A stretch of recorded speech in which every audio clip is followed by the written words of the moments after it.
तपाईलाई के घिउ मन पर्छ? आउनुस् आज सँगै घिउ बनाऊ। नेपालबाटै ल्याइराख्नु पर्दैन है त।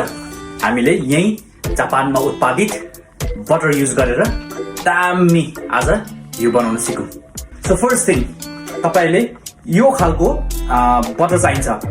यसमा मेन इम्पोर्टेन्ट भनेको चाहिँ यहाँनिर अनसल्टेड बटर लेखेको हुन्छ, यो युज गर्नुपर्छ।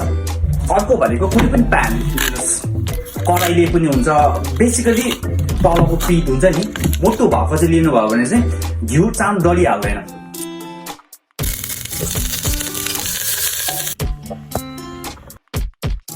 एकदम सकेसम्ममा चाहिँ लो आँचमा पकाउनु पर्छ। हेर्नुहोस् यो नौनी सेतो सेतै छ। जबसम्म यो ब्राउन हुँदैन तबसम्म चाहिँ पकाइराख्ने घिउलाई।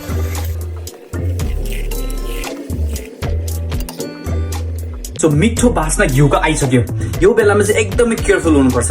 आगो चाहिँ अब एकदमै सानो बनाउने र बेला बेलामा चेक गरिराख्ने। तपाईको यतिसम्मको नौनी पाकिसकेपछि तपाईको घिउ रेडी भयो।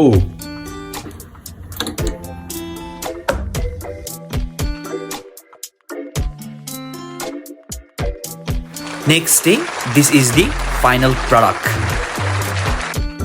Follow White Apron for more